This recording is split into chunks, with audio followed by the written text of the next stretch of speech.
दोस्तों स्वागत है आपका इनसाइट नॉलेज की टॉप डिफेंस और वर्ल्ड अफेयर से जुड़ी न्यूज में। आज डिफेंस और वर्ल्ड अफेयर से जुड़ी काफी सारी बड़ी अपडेट निकलकर सामने आ रही है, जिसके बारे में इस वीडियो में बात करेंगे, जिसमें भारत अब पहली बार फाइटर जेट एक्सपोर्ट करने जा रहा है। ये न्यूज काफी ज्यादा शॉकिंग है, लेकिन ब्रह्मोस की तरह अब भारत एक और देश के साथ मिलकर बनाए गए फाइटर जेट को एक्सपोर्ट करेगा। इसके अलावा भारत की तरफ से साफ पाकिस्तान को ये कहा गया है कि हमारे लिए पहले देश है और पाकिस्तान के सभी अरमानों को भारत ने ना कहकर पानी फेर दिया है। इसके अलावा ग्लोबल ट्रेड में भारतीय रुपए एक बार फिर से अपना जलवा बिखेरना स्टार्ट कर चुका है। ये खबर अपने आप में ऐतिहासिक होने वाली है, क्योंकि भारत तकरीबन $100 बिलियन के ट्रेड को भारतीय रुपए में आने वाले कुछ सालों में अचीव कर सकता है, जो भारत के रुपए के लिए एक मैसिव अचीवमेंट होने वाली है। इस खबर के बारे में भी डिटेल में आगे बात करेंगे। इसके अलावा नेपाल से भी काफी ज्यादा इंटरेस्टिंग खबर सामने आ रही है, जहां पर ओली, जिसकी वजह से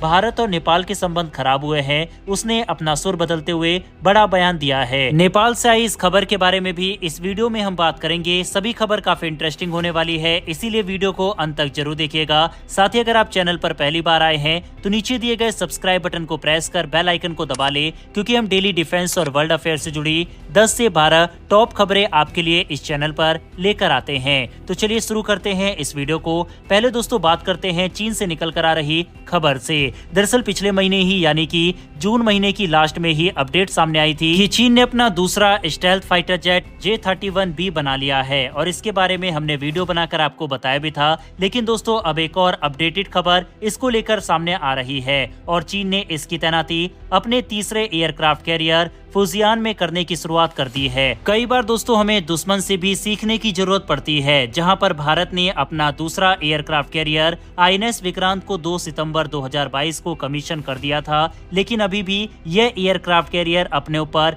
तैनाती के लिए विमान का इंतजार कर रहा है। वहीं दूसरी तरफ पिछले ही महीने J-31B को लेकर खबर सामने आई थी, और अब अपने तीसरे एयरक्राफ्ट कैरियर पर चीन 5th जनरेशन फाइटर जेट की तैनाती शुरू कर चुका है। स्क्रीन पर आर्टिकल भी देख सकते हैं। J-31B को चीनी शेनयांग एयरक्राफ्ट इंडस्ट्री ग्रुप ने बनाया है। इसे जून अंत में दुनिया के सामने प्रस्तुत किया गया था। J-31B को खास तौर पर एयरक्राफ्ट कैरियर के उपयोग के लिए डिजाइन किया गया है। ऐसे में फुजियान पर तैनाती के बाद से ये लड़ाकू विमान ये पीपल्स लिबरेशन आर्मी की वायु और समुद्री ताकत में जबरदस्त इजाफा करेगा।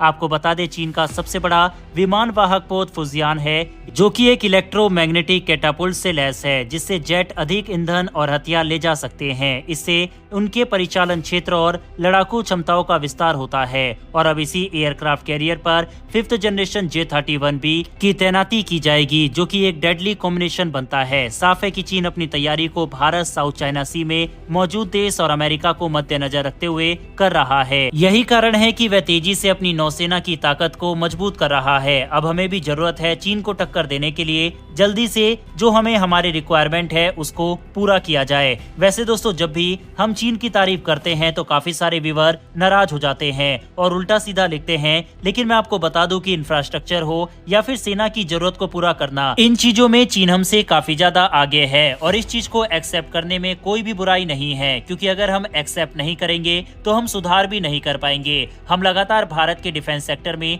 ग्रोथ की तारीफ करते आए हैं, और 10 सालों में भारत ने वाकई काफी कुछ अचीव किया है, लेकिन जहां कमियां है उसको हाईलाइट करना भी जरूरी है। और फिलहाल भारत फाइटर जेट के मामले में काफी पिछड़ रहा है, फिर चाहे वह नौसेना के फाइटर जेट डील हो या फिर एयरफोर्स की। हालांकि हम आपको ये भी बता दें कि राफेल M फाइटर जेट की डील को लेकर नेगोशिएशन भारत और फ्रांस के बीच चल रही है, और 10 दिन में ये फाइनल हो जाएगी। ऐसी रिपोर्ट पिछले दिनों आई थी, जिसके बारे में हमने आपको बताया था। तो उम्मीद है कि INS विक्रांत को भी राफेल M जल्दी मिल जाएगा। बहरहाल चीन की बढ़ती इस ताकत के ऊपर आपकी क्या राय है, कमेंट बॉक्स में लिखकर बताइएगा। बढ़ते हमारी अगली खबर की तरफ। यह खबर दोस्तों हम में से काफी सारे लोगों के लिए शॉकिंग हो सकती है, क्योंकि अब खबर सामने आ रही है कि हिंदुस्तान एरोनॉटिक्स लिमिटेड के द्वारा मैन्युफैक्चर किए जाने वाले सुखोई Su-30 MKI जेट दूसरे देशों को एक्सपोर्ट किए जाएंगे। और अगर इसको लेकर कोई डील साइन होती है तो इन फाइटर जेट की मैन्युफैक्चरिंग HAL की नासिक फैसिलिटी में होगी। वहीं पर जो रशियन मैन्युफैक्चरर है वह भारत को इसमें सपोर्ट करने के लिए भी तैयार है।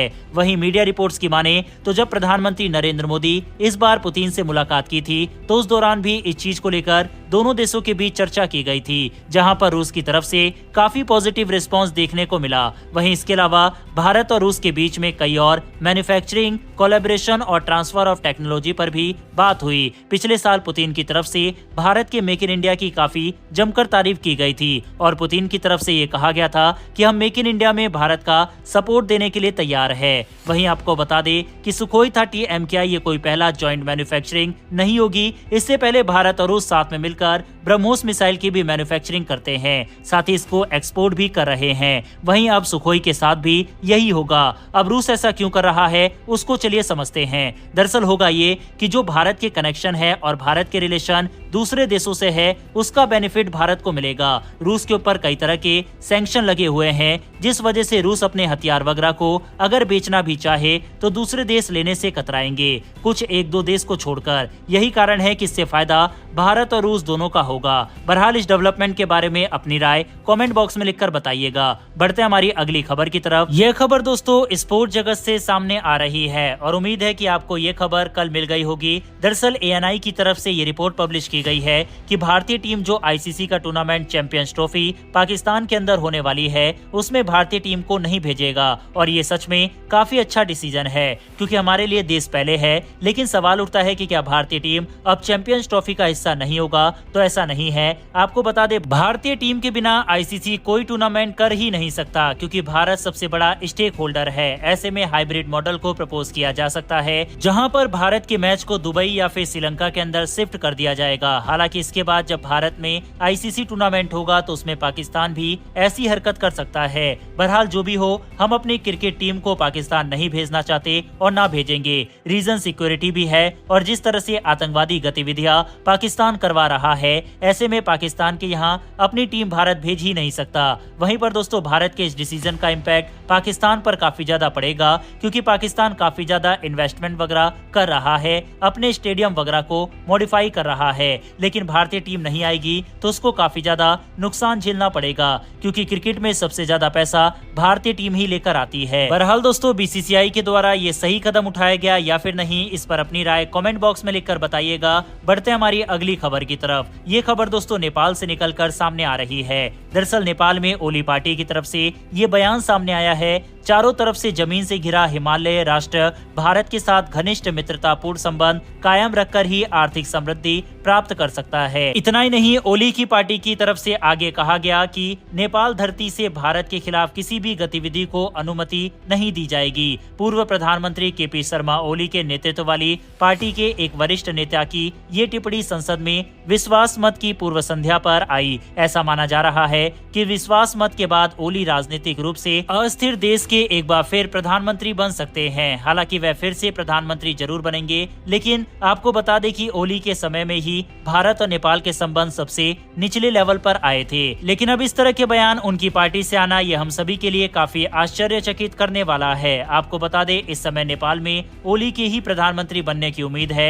वैसे दोस्तों आपके हिसाब से अगर एक बार फिर से उनकी सरकार बनती है तो क्या आपको लगता है कि भारत और नेपाल के संबंध सुधर सकते हैं, या फिर आपको लगता है कि मालदीव की तरह ही नेपाल भी भारत के हाथों से निकल जाएगा? इस पर अपनी राय कमेंट बॉक्स में लिखकर बताइएगा। बढ़ते हमारी आज की अंतिम खबर की तरफ, जो कि भारतीय रुपए को लेकर है। दरअसल पिछले लंबे समय से भारत और रूस के बीच में ट्रेड में रुपए के लेन देन को लेकर लगातार विवाद चल रहा है, लेकिन अब इस बार दोनों देशों के बीच सहमति बनती हुई दिखाई दे रही है और ये सहमति अमेरिका और चीन दोनों के लिए काफी बड़ा झटका साबित होगी। दरअसल चीन जहां ये कोशिश कर रहा था कि एक ब्रिक्स करेंसी का फॉर्मेशन किया जाए और चीन की जो करेंसी युआन है उसको ज्यादा से ज्यादा प्रमोट किया जाए। इतना ही नहीं, SCO और ब्रिक्स में जो भी देश शामिल है वह सब लेन देन के लिए चीनी करेंसी का इस्तेमाल करे और इसके लिए रूस भी कहीं ना कहीं सहमत था। लेकिन भारत की तरफ से साफ कहा गया कि हम युआन की जगह डॉलर को ही प्रेफर करेंगे और युआन को भारत कभी भी एक्सेप्ट नहीं करेगा। और इस खबर से जो चीन का सपना था युआन को प्रमोट करने का,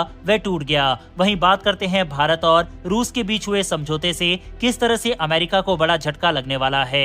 दरअसल डी डॉलराइजेशन को अब भारत और रूस साथ में मिलकर करने वाले हैं, जहां पर दोनों देश रूपी रूबल ट्रेड को लेकर सहमति बनाते हुए दिखाई दे रहे हैं। अगर ऐसा होता है तो ये डॉलर के लिए एक बड़ा झटका इन फ्यूचर होगा, क्योंकि अभी तो भारत और रूस अमेरिकी प्रतिबंधों की वजह से कर ही नहीं सकते, लेकिन भारत और रूस दोनों अपनी अपनी करेंसी में ट्रेड को लेकर सहमति बनाते हुए जरूर दिखाई दिए हैं। आपको बता दें, इस समय भारत और रूस का व्यापार 65 बिलियन डॉलर को पार कर चुका है और आने वाले समय में इसको 100 बिलियन डॉलर को टच करने का प्लान भारत और रूस ने बनाया है और इसमें व्यापार का लेन देन लोकल करेंसी में ही किया जाएगा। इससे भारत को काफी ज्यादा फायदा होने वाला है, क्योंकि रूस भारत से भारी मात्रा में रुपए लेगा और या तो रूस उस रुपए को भारत में ही इन्वेस्ट करेगा, यानी कि भारत का पैसा भारत में ही रहेगा, या फिर रूस उन भारतीय पैसों से भारतीय सामान खरीदेगा। और दोनों सिचुएशन में भारत का काफी फायदा है, क्योंकि भारत और रूस के बीच में ट्रेड डेफिसिट काफी ज्यादा है। तकरीबन 65 बिलियन डॉलर में से भारत सिर्फ 4 बिलियन डॉलर का सामान रूस को भेजता है, जबकि 61 बिलियन डॉलर का सामान खरीदता है, जिसमें तेल का इंपोर्ट काफी ज्यादा है। ऐसे में इतना पैसा जब भारत का रूस में जा रहा है तो वह पैसा रुपए होगा, तो रूस के पास ऑप्शन यही रहेगा कि उसे भारत में इन्वेस्ट करे या फिर उस पैसे से भारतीय सामान को खरीदे, या फिर भारतीय रुपए को उन देशों में यूज करे जो कि भारतीय रुपए को एक्सेप्ट करता है, जैसे कि यूएई। और इन तीनों सिचुएशन में फायदा भारत का ही है। बहरहाल दोस्तों, इस खबर के ऊपर अपनी राय कमेंट बॉक्स में लिखकर बताइएगा। इन्फॉर्मेशन और वीडियो पसंद आई हो तो वीडियो को लाइक करके हमारी आने वाली डेली ऐसी वीडियो के लिए चैनल को सब्सक्राइब कर बेल नोटिफिकेशन अवश्य दबा लें। फिर मिलेंगे ऐसी एक नई वीडियो के साथ। धन्यवाद। जय हिंद।